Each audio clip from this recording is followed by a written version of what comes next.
UK minister apologises after undisclosed meetings with Israeli officials come to light. Opposition party calls for investigation into her conduct. London. CNN. A British government minister has been summoned back to the UK from Africa amid a growing storm about undisclosed meetings with Israeli officials that threatens her future in Prime Minister Theresa May's embattled administration. Priti Patel, the UK Secretary of State for International Development, is under pressure after it was revealed that she held unauthorised meetings with senior Israeli officials during a family holiday in the summer. The opposition Labour Party has called for an investigation into her apparent breaches of protocol. During the visit, Patel, who paid for the trip herself, met with a dozen politicians and organisations, including Israeli Prime Minister Benjamin Netanyahu and Yuval Rotem, a senior Israeli Foreign Ministry official. She also met with Yair Lapid, the head of Yesh Latid, one of Netanyahu's coalition partners, who tweeted about their meeting. Patel's press office confirmed that she had cut short her official trip to Africa to travel back to Britain on Wednesday, amid widespread speculation in the UK media that May would be forced to sack her. If confirmed, Patel's departure would throw May's Conservative government into further chaos following the sudden resignation last week of Defence Secretary Michael Fallon, who stood down after becoming embroiled in a mounting Westminster sexual harassment scandal. Adding to the turmoil, May's de facto deputy, Damien Green, was forced to deny allegations at the weekend that extreme pornographic material was found on his work computer in 2008.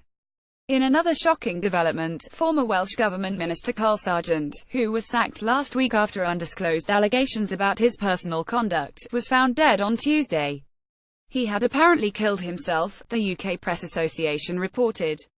Meanwhile, Foreign Secretary Boris Johnson was forced to backtrack Tuesday over comments he made about a British-Iranian woman, Nazanin Zaharir-Ratcliffe, who is currently jailed in Iran accused of espionage, following an outcry from her family and other lawmakers. The scandals are an unwelcome distraction at a time when May, who failed to win an overall majority in June's general election, faces an uphill struggle in ongoing Brexit negotiations.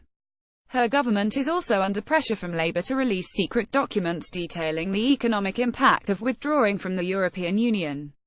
Patel forced to clarify comments. According to the UK Foreign Office, Patel's meetings in Israel were not disclosed in advance, but rather while her trip was underway. By convention, ministers' meetings with foreign officials are conducted under strict protocol.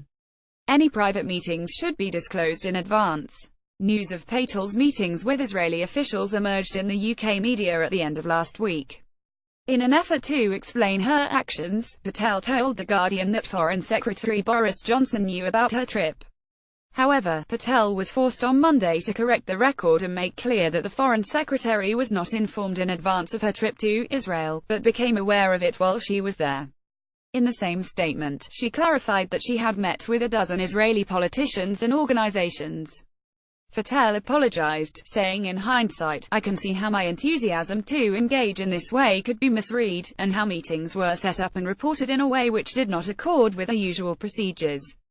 I am sorry for this and I apologize for it." John Trickett, Labour's shadow minister for the Cabinet Office, said May had serious grounds to launch an investigation into Patel's apparent breaches of the ministerial code, and should do so or explain how Patel deserved to stay in her post. Downing Street has confirmed that even after she was caught, Priti Patel was far from frank in her meeting with the Prime Minister yesterday about her secret meetings and discussions with members of a foreign government, he said. Patel's apology failed to dampen the story. It was later revealed that Patel held two further meetings with Israeli officials that were not disclosed in Monday's statement. Britain's Guardian newspaper reported that Downing Street had also rebuked Patel on Tuesday for failing to inform May of departmental discussions over plans to send aid money to the Israeli army to support humanitarian operations in the Golan Heights, a move which would contravene British foreign policy. Israel captured the Golan Heights from Syria in 1967 and annexed it in 1981. The UK, in line with almost all the international community, regards the Golan Heights as Israeli-occupied territory.